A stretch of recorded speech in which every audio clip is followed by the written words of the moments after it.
The managing partner's attorney sent me a letter explaining why I wasn't entitled to severance. The resignation I'd submitted meant I'd voluntarily terminated my employment. Voluntary termination voided the separation agreement I'd signed 3 months earlier. The firm owed me nothing beyond my final paycheck. The letter cited employment law principles and company policy. It was professionally written and confidently wrong. Section 4.2 of my separation agreement contained specific language. This agreement shall remain in full force and effect regardless of the manner or reason for employees' separation from the company, whether voluntary or involuntary, with or without cause. The severance terms, 6 months base salary, continued health benefits, and accelerated vesting of deferred compensation, applied to any termination scenario. I'd negotiated that language deliberately. I'd hired an employment attorney to review the agreement before I signed it. I'd insisted on removing any conditions that would allow the firm to avoid payment based on how my employment ended. The managing partner had agreed to those terms. He'd signed the agreement. His signature was notarized. 3 months later, when I submitted my resignation to accept a position at a competitor, he decided the severance terms no longer applied. His reasoning was straightforward. I'd chosen to leave, therefore I'd forfeited the benefits tied to being terminated. He presented this interpretation to HR and instructed them to process my final paycheck without severance. No negotiation, no discussion. Just a legal theory that contradicted the plain language of a contract he'd signed. I received the denial letter on a Thursday afternoon. By Friday morning, my attorney had drafted a demand letter citing Section 4.2 and requesting immediate payment per the agreement terms. Because when someone tries to rewrite a contract after it's been executed, the words on the page don't change just because they've decided the deal is inconvenient. My name is Juliet. I joined Whitmore Strategy Group in June 2019 as a senior consultant. We were a mid-sized management consulting firm focused on operational transformation and organisational design for Fortune 500 clients. By 2022, I'd been promoted to strategy director and was managing a team of 8 consultants across 3 major accounts. The work was demanding but well compensated. My base salary was $220,000, plus performance bonuses that typically added another $40,000 to $60,000 annually. I also had deferred compensation in the form of unvested profit-sharing units that would pay out over time. The managing partner, Leonard Whitmore, had founded the firm in 2004. He maintained tight control over major decisions and had a reputation for being difficult when people left the firm, particularly if they went to competitors. In March 2023, Leonard called me into his office for what he described as a strategic planning conversation. The firm was restructuring its leadership team. He wanted to consolidate the strategy practice under a single executive role, rather than having multiple directors.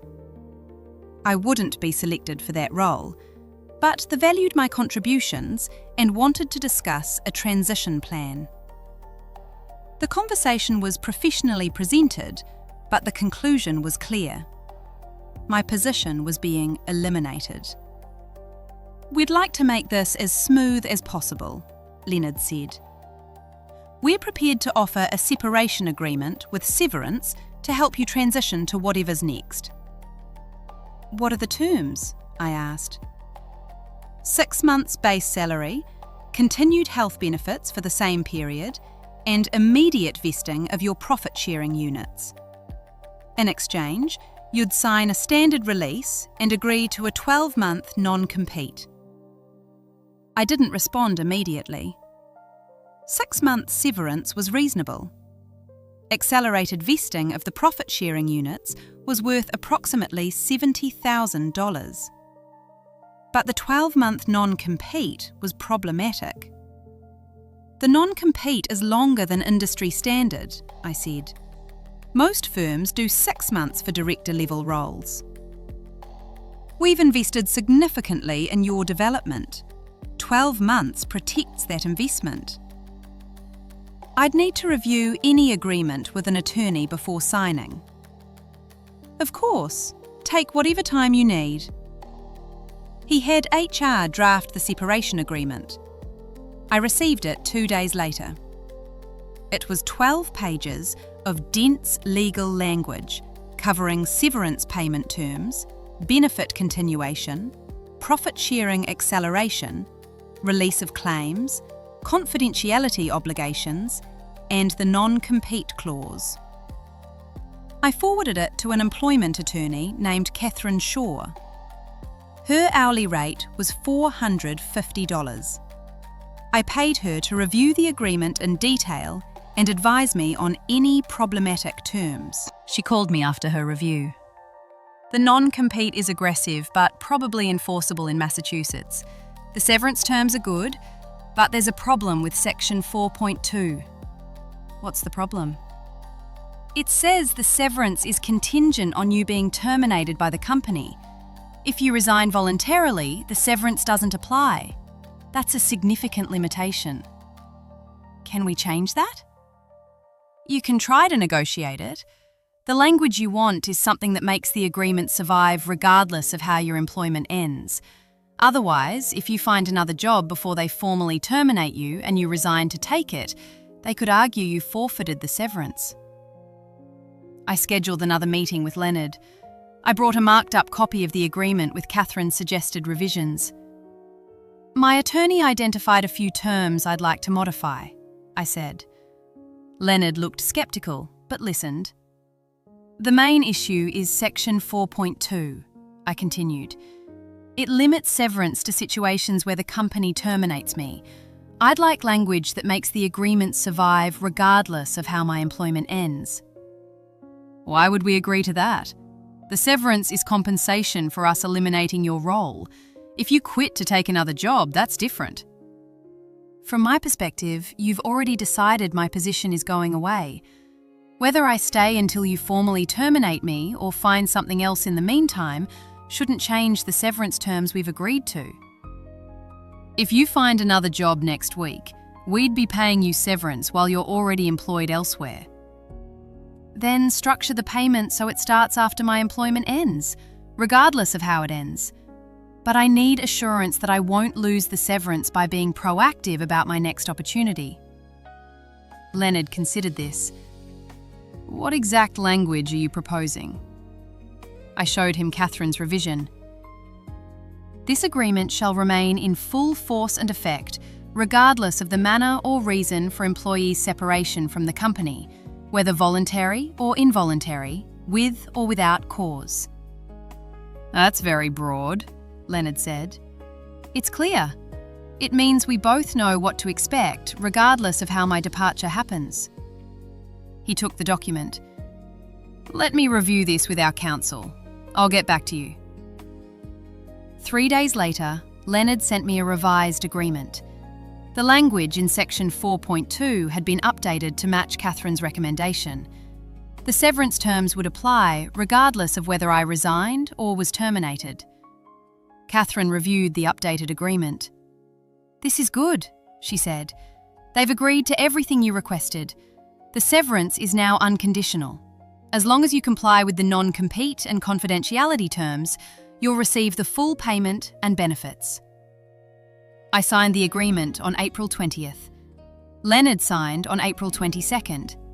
The agreement was notarized and fully executed. The effective date was set for June 1st, which gave me 6 weeks to transition my client responsibilities and wrap up active projects. The agreement specified that my employment would continue through May 31st, and severance payments would begin in June. I spent April and May transitioning my accounts and preparing my team for the reorganisation. The work was straightforward. Leonard was professional in our interactions. Everything seemed to be progressing according to the agreement. Then, in mid-May, I received a call from a former colleague who'd left Whitmore 2 years earlier to join a competitor firm called Apex Advisory Partners. She'd been promoted to partner and was building out a new practice area. "We're hiring a strategy director," she said. "The role is essentially what you're doing now, but with more autonomy and better compensation. Are you interested?" I was interested. I asked her to send details. The position was compelling. 260,000 base salary, larger bonus potential, equity participation in the firm, and no deferred compensation that would take years to vest. The role would start in early July. There was one complication. Apex was a direct competitor to Whitmore. Taking the position would clearly trigger the non-compete clause in my separation agreement. I called Catherine to discuss it. "Can I accept this job without violating the non-compete?" I asked. "No. Apex does the same work as Whitmore in the same markets. That's exactly what the non-compete prohibits." "What happens if I take it anyway?" "Whitmore could sue you for breach of contract and seek an injunction preventing you from working at Apex. They could also refuse to pay your severance." "Even though the agreement says severance applies regardless of how my employment ends?" Catherine was quiet for a moment. "That's interesting. Let me reread section 4.2. She called me back 20 minutes later. "You're right. Section 4.2 says the agreement survives regardless of termination circumstances. Section 6 covers the non-compete obligations. They're separate provisions. If you violate the non-compete, they can sue you for that violation. But Section 4.2 technically still requires them to pay the severance." "So I'd get sued, but I'd still get paid?" "Possibly. It would depend on how a court interprets the interaction between those sections. But the plain language of 4.2 is unambiguous. Severance applies regardless of how you leave." "What if I resign before my May 31st end date and start at Apex in June? Does that change anything?" Resigning early could give them an argument that you breached the transition obligations in the agreement. But again, Section 4.2 says the severance survives. It's a question of whether they'd rather pay you or fight about it. I thought about it for 2 days. The Apex opportunity was significantly better than anything else I was likely to find. The non-compete restricted my options for a year, which meant waiting would cost me both the improved compensation and the career momentum. I decided to take the risk. I drafted a resignation letter dated May 16th. It stated that I was resigning effective May 31st to pursue another opportunity. It thanked Leonard for the opportunity to work at Whitmore and confirmed my intention to fulfill all obligations under our separation agreement. I delivered the letter to Leonard in person. He read it once, then looked up at me. "You're resigning?" "Yes. I've accepted a position that starts in June." "Where?" "I'd prefer not to say until after my employment here ends." Leonard's expression hardened. "If you're going to a competitor, you're violating the non-compete." "I understand the non-compete provisions. I've reviewed them with my attorney." "Then you understand that taking a competitive position voids our separation agreement." "No. Section 4.2 specifies that the agreement survives regardless of how my employment ends. Resigning doesn't void the severance terms." "That's not how this works. You're voluntarily leaving. The severance was intended for situations where we terminate you." "The contract doesn't say that. It says the agreement applies regardless of whether separation is voluntary or involuntary." Leonard stood up. "I'm not going to pay you severance while you go work for a competitor. That's absurd. The contract requires it. We'll see what our attorneys say about that. I left his office and went back to my desk. I worked my remaining 2 weeks, completed my transition obligations, and wrapped up my final projects. On May 31st, my last day, I submitted my laptop and access credentials to IT. I received my final paycheck covering my salary through that date. There was no severance payment. I emailed HR asking about the severance timeline outlined in the separation agreement. The response came from Leonard's executive assistant. Mr. Whitmore has determined that your resignation voided the separation agreement. No severance will be paid. The firm's position is that voluntary termination is not covered under the agreement terms. I forwarded the email to Catherine. Time to send a demand letter, she said. Catherine drafted a formal demand on her firm's letterhead.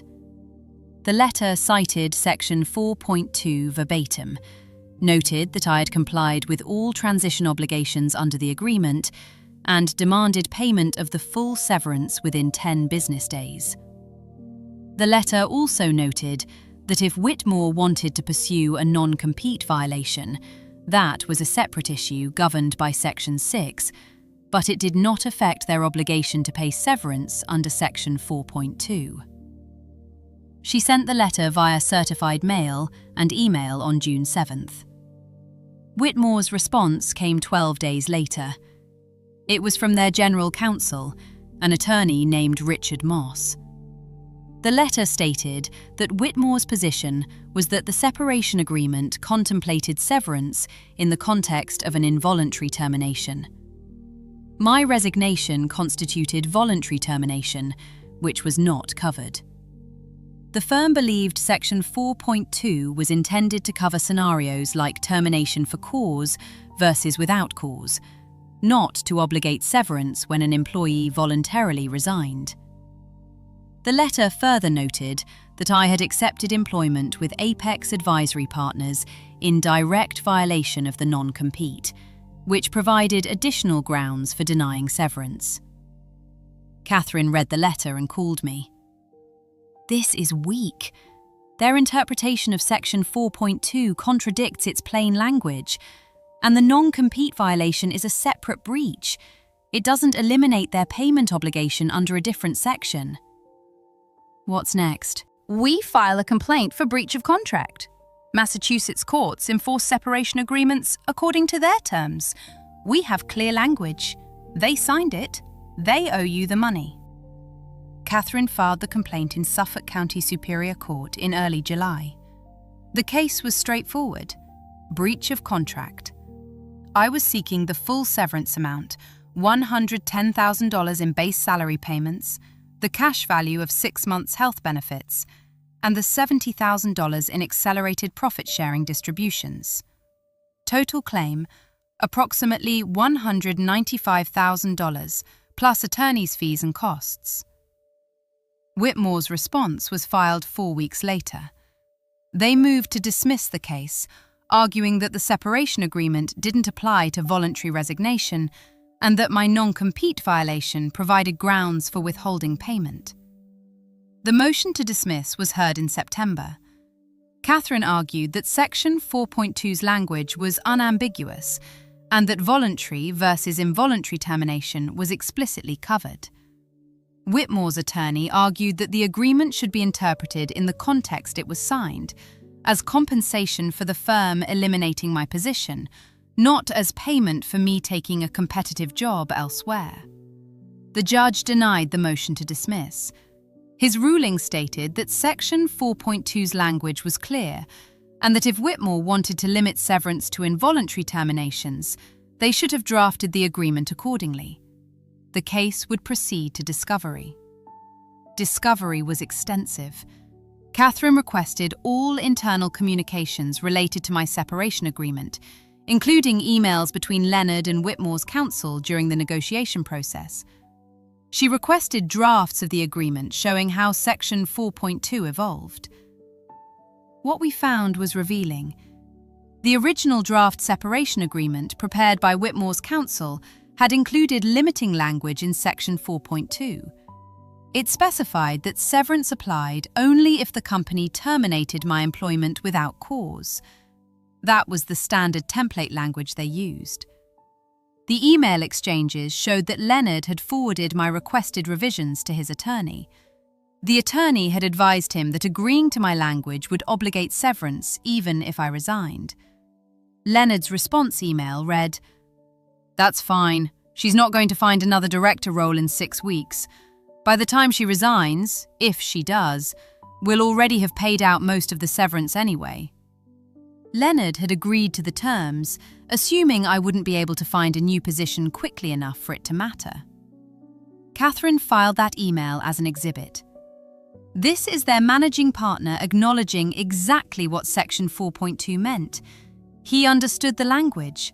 He agreed to it. He just didn't think you'd exercise the right it gave you.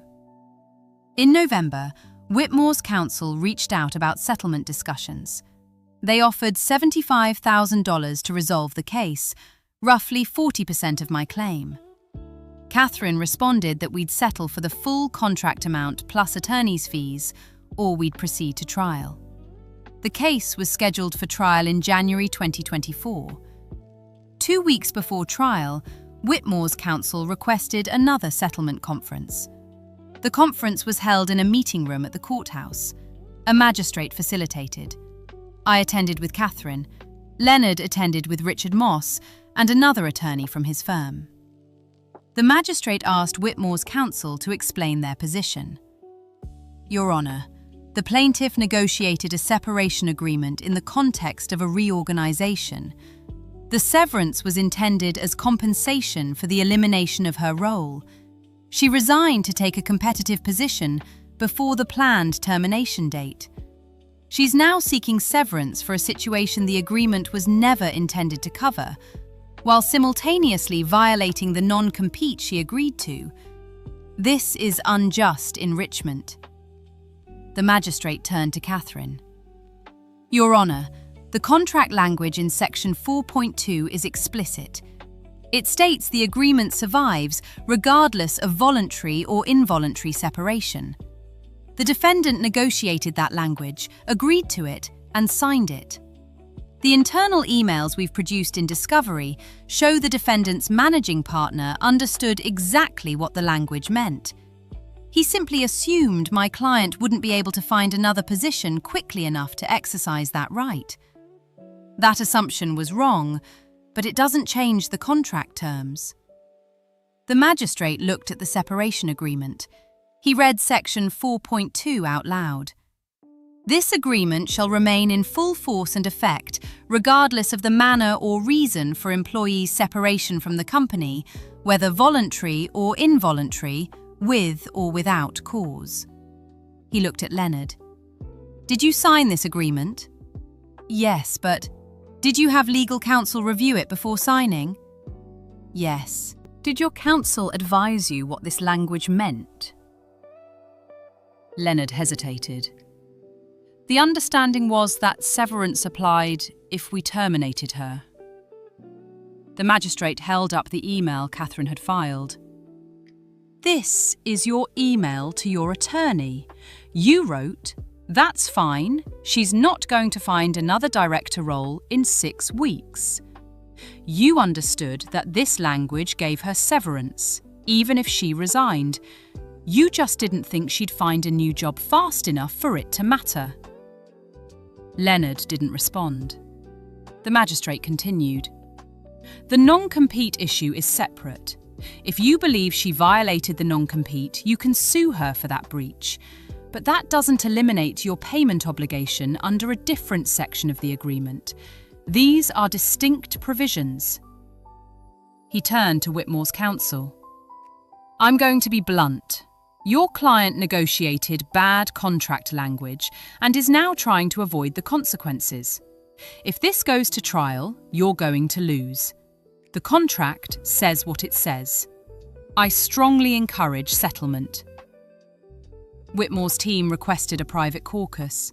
They were gone for 30 minutes. When they returned, Richard Moss addressed the magistrate. "We're prepared to settle for the full contract amount, plus 50% of plaintiff's reasonable attorney's fees." Catherine looked at me. I nodded. "We'll accept that," Catherine said.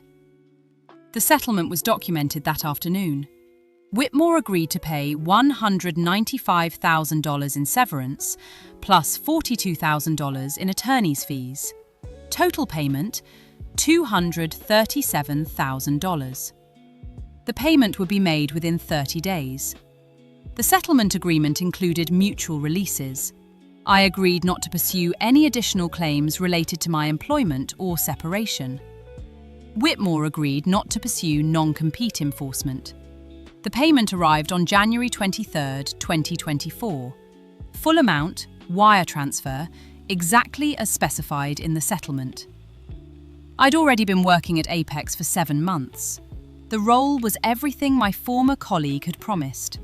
Better compensation, better culture, faster advancement. I stayed at Apex for 18 months before being recruited to a partner position at another firm. By that point, the Whitmore separation was fully in the past. Leonard Whitmore remained managing partner at his firm. I occasionally saw him at industry conferences. We never spoke. But I thought about that settlement conference. The magistrate reading section 4.2 out loud. Leonard's face when his own email was presented as evidence showing he'd understood the contract terms perfectly well when he signed them. He'd agreed to language that protected me regardless of how I left. He'd assumed I wouldn't be able to use that protection. When I did, he tried to rewrite the contract after it was executed. The contract didn't allow that. The language was clear. The court enforced it. That was sufficient.